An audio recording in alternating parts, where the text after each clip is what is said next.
Neuronas espejo o la nueva ciencia de cómo conectamos con los demás. Marco Iacoboni. Desde cómo aprendemos a hablar, a escribir o a conducir, hasta por qué se revuelve nuestro interior cuando vemos el sufrimiento de otra persona, siempre están detrás las neuronas espejo, uno de los grandes descubrimientos de las últimas 2 décadas. Podríamos llegar a considerar a estas células cerebrales como la red invisible que une a todos los seres humanos entre ellos y con sus predecesores, al permitir la conexión entre las mentes y la transmisión de conocimiento y cultura mediante el aprendizaje. Junto al neurocientífico Marco Iacoboni, Eduard Punset repasa hoy los fantásticos poderes de las neuronas espejo.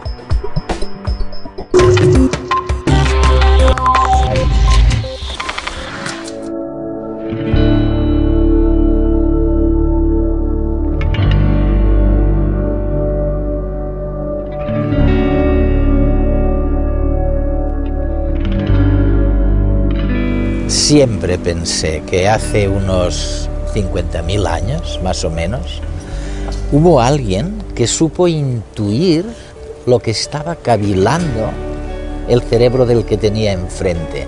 Y esto, solo esto, le dio una ventaja comparativa, vamos, insalvable para los demás. Y han tenido que pasar 50.000 años para saber por qué mecanismos y cómo podemos intuir lo que el otro está pensando, lo que el otro está o va a hacer y lo que el otro está sintiendo. Y esto es gracias a las neuronas espejo, sobre lo que versa este programa de redes.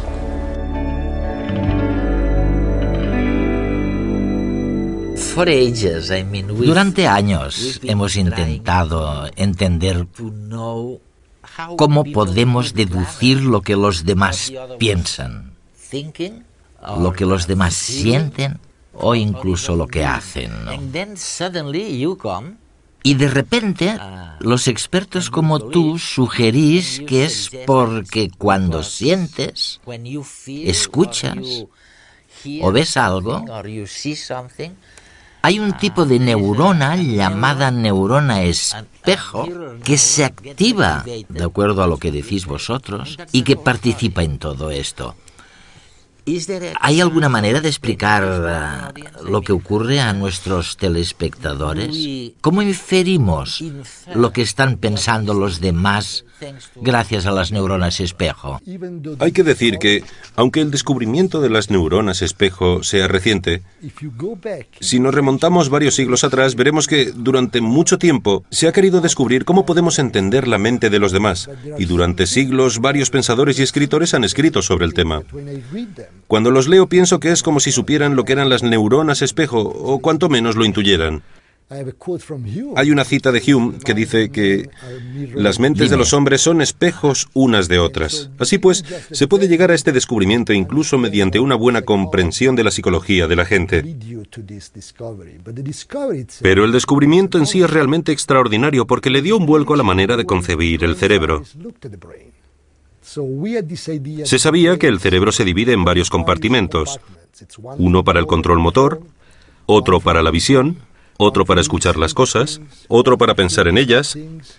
Pero resulta que la misma neurona, el descubrimiento se hizo en el cerebro del mono, la misma neurona que se activa cuando el mono agarra una cosa, se activa también cuando el mono está quieto y ve que alguien agarra algo. Sin que haya movimiento. Ninguno. El mono no se mueve, pero la neurona se activa. Se activa. Y por eso las llamamos neuronas espejo. Porque es como si el mono que ve a otro haciendo algo estuviera contemplando su propia acción reflejada en un espejo. Así pues, realmente nos volvemos espejos de los demás mediante este mecanismo especular tan sencillo. ¿Y por qué es importante? Porque tras cada acción que hacemos, cuando yo agarro el libro o tú el bolígrafo, existe una intención subyacente, un estado mental tras esa acción. Sí. Así que mediante este espejo de las acciones de los demás, podemos acceder a su mente, al estado mental que los condujo a actuar.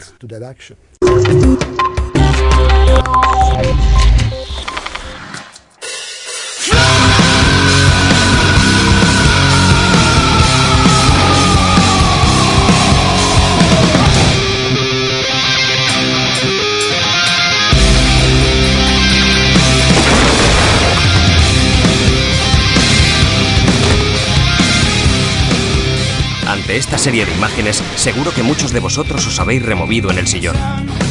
Rebobinemos la secuencia. ¿Nunca te has preguntado por qué sufres de una reacción física, algo parecido al dolor cuando ves dolor en los otros? La respuesta está en las neuronas espejo, unas células del cerebro que actúan realmente como espejos, en el sentido más literal del término. Reflejan las sensaciones de los demás y hacen que las sintamos casi como si las viviésemos en nuestra propia piel. Si no fuera por ellas, no existiría el cine ni el teatro. Nadie se estremecería ante el trabajo de los actores que se besan o lloran, o acometen proezas heroicas. Tampoco existirían los libros, que nos hacen vivir vidas ajenas, ni habría seguidores de los equipos de fútbol, ni retransmisiones deportivas televisadas. Pero las neuronas espejo no se limitan a hacernos disfrutar en nuestros ratos de ocio. Nos pasamos el día intentando entender el mundo, percibiendo las emociones de los demás y simulándolas en nuestro interior. Y es que las neuronas espejo no descansan, interpretan hasta los más insignificantes detalles musculares de las personas que nos rodean, de forma automática, informándonos de cómo se sienten a cada momento. Podríamos decir que nuestro cerebro es un radar andante especializado en detectar lo que le rodea. En realidad, le importa más lo que ocurre a tu alrededor que saber quién protagoniza cada acción. Tú, como individuo, le importas menos de lo que crees. Te lo mostraremos con un ejemplo. Es evidente que para ti es muy diferente chutar una pelota que ver chutar una pelota, o que escuchar chutar una pelota, o pronunciar la palabra chutar. Pues resulta que ante todas estas situaciones se activan las mismas neuronas espejo. Para ellas, la concepción clásica de que el mundo se divide en lo que hago yo y lo que hace el resto es insignificante. Hace unos años, incluso los descubridores de las neuronas espejo hablaban poquito de ellas, porque no estaban seguros de cuál era su finalidad, su objetivo, ni de qué significaban realmente. Pero ahora hemos llegado al extremo contrario. Ahora hay una tendencia a pensar que son decisivas para todo. Sí. Hablemos de algunas de las cosas para las que parece que son decisivas, como la imitación, por ejemplo. Tú mismo afirmas que sin las neuronas espejo no habría imitación. Las actrices y los actores no podrían imitar también a sus personajes. ¿Qué sucede con la imitación y el aprendizaje de la imitación? Creo que las neuronas espejo son muy importantes en eso.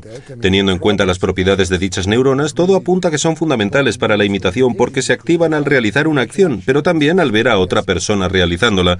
Así que resulta casi natural que tengan importancia en la imitación. Además, hemos llevado a cabo experimentos de neuroimagen. ¿Cómo cuáles? Como poner a alguien en el escáner para repetir ciertas acciones y luego, bajo condiciones controladas, descubrir qué respuestas son de imitación y no simplemente relacionadas con realizar la acción. Ya. E hicimos un experimento con una técnica llamada estimulación magnética transcraneal, que provoca una lesión pasajera en el cerebro. De hecho, utilizamos esta técnica para inhabilitar el área de Broca mediante una pequeña lesión, temporalmente. Los participantes no sufrieron ningún daño a largo plazo. El área de Broca es una de las regiones que contiene estas neuronas. Pues bien, resulta que los participantes ya no pudieron imitar más. No, y esto sugiere que existe un vínculo muy fuerte entre las neuronas espejo y la imitación. Sin embargo, creo que en principio se puede imitar sin neuronas espejo. Hagamos un experimento mental. Imagina que con una varita mágica pudiera hacer desaparecer todas las neuronas espejo de tu cerebro. Creo que seguirías pudiendo imitar, pero que utilizarías una forma muy distinta de imitación, que se basaría mucho más en mirar lo que hago y reproducirlo, sin captar mis sentimientos, sin ver cuáles son los estados mentales asociados con lo que hago. Por tanto, sería imitación sin lectura de mente, sin conexiones entre las dos mentes. Hay otro descubrimiento relacionado que también parece asombroso, y es el siguiente, y corrígeme si me equivoco. Si un ser humano o un mono ven a alguien que se pone en la boca un caramelo, getting a sweet, to take into his mouth, las neuronas del mono y las del humano, las neuronas espejos, se activan. Pero si en lugar de llevarse a la boca un caramelo no hay nada, y el ser humano actúa como si hubiera un caramelo en sus dedos, sin que sea así, entonces la neurona espejo del ser humano se activa. La del que está mirando, pero no la del mono. El mono no sabe mentir. Es una buena manera de decirlo. Sí, pero ¿por qué? ¿A qué se debe? Mira, creo que hay otra manera de verlo. El caso es que los monos no hacen teatro. Cuando finges que hay algo en tus manos y haces el gesto, aunque no haya nada en realidad, estás haciendo teatro. Teatro, ¿eh? Los humanos pueden hacerlo. Pero están mintiendo. Bueno, también es un arte. Hay un arte fabuloso relacionado con el teatro. A los seres humanos se les da muy bien, a los monos no. Esto nos dice que nuestras neuronas espejo reflejan lo que podemos hacer, no lo que no podemos hacer. Creo que si pudiéramos enseñarles a los monos a hacer teatro, con el tiempo llegarían a tener una respuesta especular ante un ser humano representando algo. Pero hasta que lo hagamos, el mono no lo hará.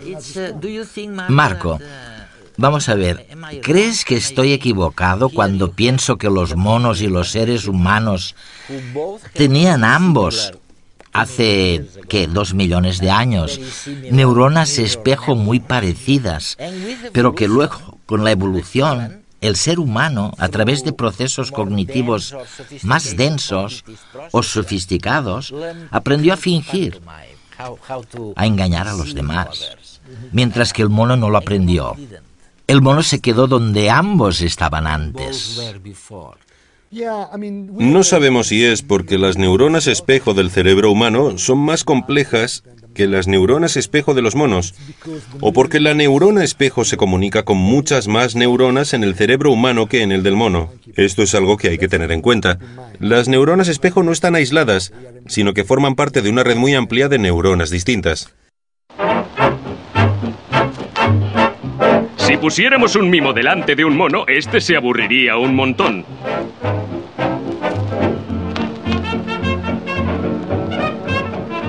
Sin los objetos reales, sus neuronas espejo no se activarían. El mono no entendería las acciones del actor.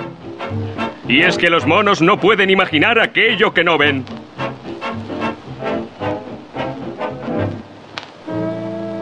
Nosotros, los humanos, somos muy diferentes. Al contrario que los primates, somos capaces de creernos cosas que sabemos que no existen. De hecho, nos encanta hacerlo. Gracias a nuestra extraordinaria imaginación podemos comprender los estados mentales de los demás, simulándolos en nuestro cerebro y sintiendo lo mismo. Esto es lo que llamamos imitación y es la base de las relaciones humanas.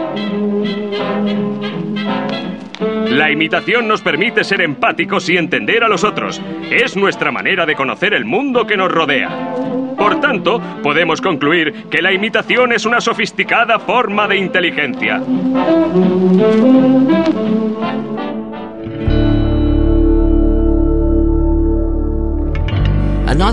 Otro campo en el que las neuronas espejo entran en juego es el lenguaje. Mencionas el área de Broca, que al parecer es la región principal del cerebro para el lenguaje, ¿no? ¿Qué sucede exactamente con eso? ¿Hasta qué punto han sido útiles las neuronas espejo para que los humanos aprendieran a hablar? ¿Es cierto? En primer lugar, cuando hablamos siempre utilizamos las manos. La gesticulación con las manos es muy importante para la comunicación. Sabemos que las neuronas espejo son importantes para controlar las manos y descodificar los movimientos de las manos de los demás. Así que cuando te veo mover las manos mientras hablas conmigo, utilizo las neuronas espejo para interpretar lo que haces con las manos. La idea es que incluso antes de que los seres humanos pudieran hablar, estas neuronas servían para la comunicación no verbal. Porque los gestos se utilizan en la comunicación. Y de nuevo estas neuronas se activan cuando hago ciertas cosas, pero también cuando te veo hacerlas. Así que crean una paridad, un canal de comunicación entre tú y yo. El caso es que evolucionaron y ayudaron incluso en el habla. De hecho, hicimos experimentos en el laboratorio que demuestran que las regiones cerebrales que se activan al hablar, en el lóbulo frontal, también se activan al escuchar a otras personas que hablan. Así que incluso estas regiones modernas que controlan la lengua y los labios al hablar entran en juego cuando te escucho hablar y yo no hablo. Las regiones que controlan la lengua y los labios están tan activas como si estuviera hablando yo mismo. Hay otro tema que preocupa a la gente. Si las cosas son como tú sugieres y si todo es cierto, y todo es tan automático como dices, porque incluso si no media movimiento, incluso si hago un gesto con la mano, en uno y otro caso existe una neurona espejo en tu cerebro que te dice lo que estoy pensando, ¿qué pasa con el libre albedrío? ¿Hay algo que quede del libre albedrío, de lo que llaman libre albedrío? Bueno, es una pregunta estupenda. En cierto modo, este y otros descubrimientos de la neurociencia sugieren que nuestra noción del libre albedrío es un poco demasiado optimista. No tenemos tanto libre albedrío como nos pensábamos. No obstante, sigo pensando que un poco sí tenemos, porque me parece que tenemos mecanismos de control en el cerebro. Por ejemplo, ¿por qué no te imito todo el rato?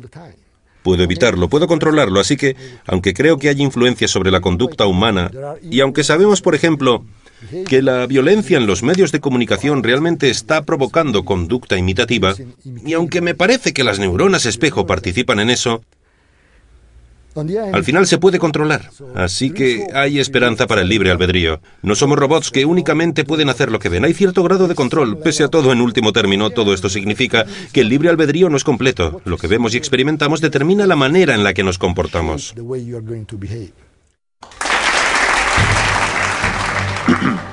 Buenas noches.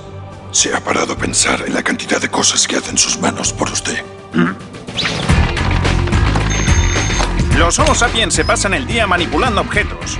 Son miles de actos diarios que nosotros las manos ejecutamos con milimétrica precisión.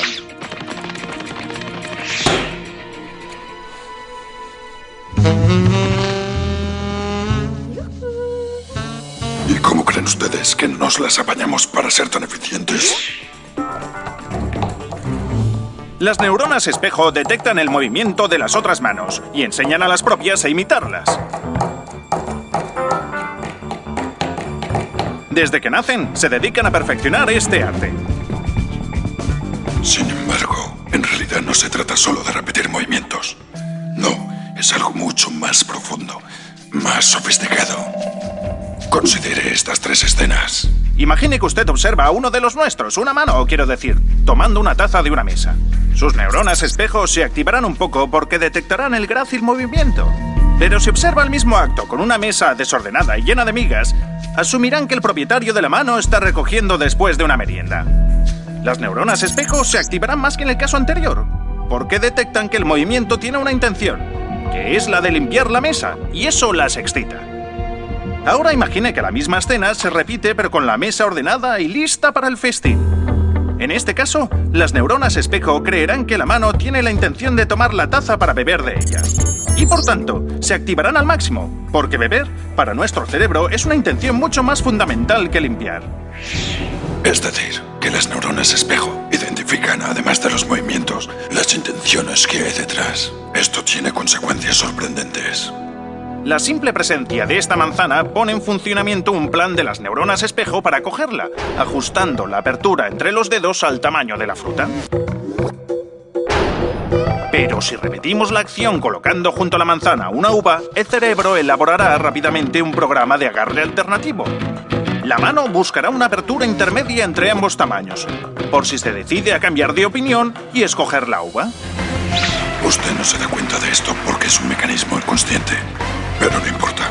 Ya ve que las manos estamos preparadas para cualquier eventualidad. Así de precisas somos. Buenas noches.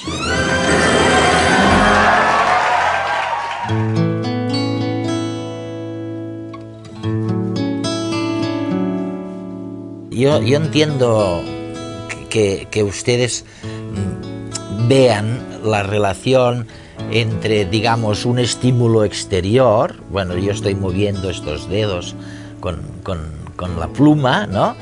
Y este estímulo exterior activa una neurona espejo en el cerebro de la persona que tengo enfrente.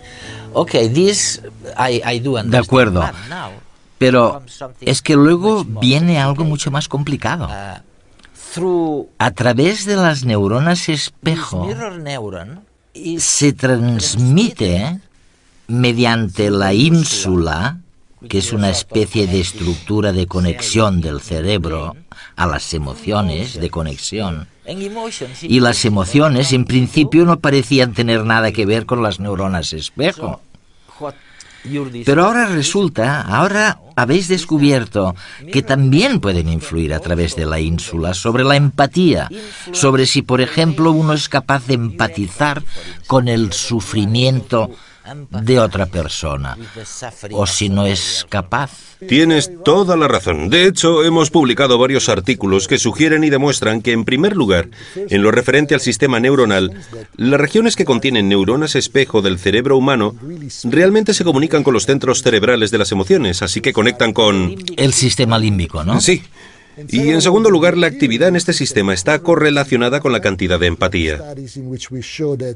Hay estudios que demuestran que los niños que imitan u observan las expresiones faciales presentan actividad en estas áreas, por supuesto, y cuanto más activas son dichas regiones, más empatía tienen los niños. Por tanto, existe un vínculo muy estrecho entre la actividad en estas regiones cerebrales y la tendencia a tener empatía. Básicamente, funciona del siguiente modo. Yo te veo sonreír y mis neuronas espejo lo simulan, crean una especie de imitación interna en mi cerebro de la sonrisa en tu rostro, y luego envían estas señales al sistema límbico y siento lo que tú sientes. Ah, sí. Y podríamos decir que cuanto más sonríes, más posibilidades tienes de ser feliz, entonces. Así es. Lo demuestran los datos. Por ejemplo, hay personas cuyo trabajo es formar parte del público en comedias de televisión. Y hay un estudio en el que se entrevistaba a las personas que habían pasado un año trabajando de eso, que tenían que reír. Que tenían que reír, ¿no? Sí, cierto. Reír con las bromas de los programas de televisión. Resulta que estas personas se ponían menos enfermas, eran mucho más felices. La conclusión es que si quieres ser feliz, empieza a sonreír y acabarás sintiéndote bien. O sea que riendo o estando tristes, podemos influir en nuestra mente en una o en otra dirección. Sí, se puede hacer en ambos sentidos. Sabemos que las emociones son contagiosas. Si hay mucha felicidad en una habitación y alguien se incorpora al grupo, acabará sintiéndose más feliz. Porque existe esta transmisión de emociones de una persona a otra. Otra manera de lograrlo es simplemente actuar como si estuvieras feliz y acabarás sintiéndote mejor. Además, haciéndolo también influirá sobre la gente que tienes a tu alrededor. Esta no tiene que ver con la felicidad, sino con la verdadera infelicidad. Al parecer, según afirmas en tu libro, Las neuronas espejo, este tipo de neuronas también pueden decirnos algo sobre el autismo. Este trastorno mental que hace que algunas personas se vuelvan autistas, incapacitadas. Me parece muy difícil ver la relación entre una y otra cosa. Sí, teníamos la hipótesis desde el principio. Pensábamos que estas neuronas eran muy importantes para las interacciones sociales. Yo te miro y al ver tu lenguaje corporal, tus expresiones faciales y demás, accedo a tu mente, de modo que nuestra interacción resulta muy fácil de un modo natural. Pero ¿qué pasa con las personas a las que no les gusta interactuar con los demás? Que se sienten muy incómodas en las interacciones sociales. Nuestra hipótesis es que tal vez estas personas tienen problemas para activar estas neuronas. Si yo tuviera problemas con la activación de las neuronas espejo, no podría leer tu mente. Y por tanto la interacción me resultaría incómoda porque no sabría lo que te pasa por la cabeza, no sabría si quieres pegarme. Hicimos estudios de neuroimagen que demostraron que, de hecho, hay actividad reducida en las neuronas espejo de los pacientes con autismo. La buena noticia es que podemos intentar utilizar este descubrimiento como una forma de intervención. Ya se están utilizando tratamientos basados en la imitación con la idea de volver a entrenar las neuronas espejo de los pacientes con autismo para que funcionen mejor. Me parece que estamos al principio de la ciencia de las neuronas espejo y que todavía hay muchas cosas por descubrir. Es una gran oportunidad para el futuro. Sí.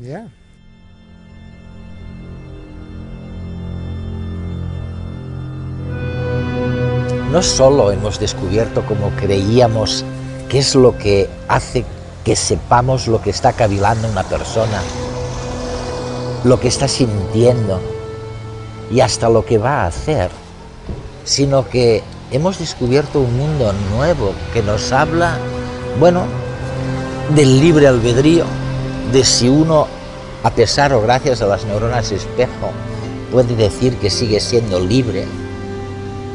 Nos hemos dado cuenta de lo que es, en mayor medida que antes, la conciencia, y hasta estamos barruntando maneras de curar enfermedades mentales como el autismo. Las neuronas espejo son los diminutos milagros gracias a los cuales atravesamos el día. Marco Iacoboni.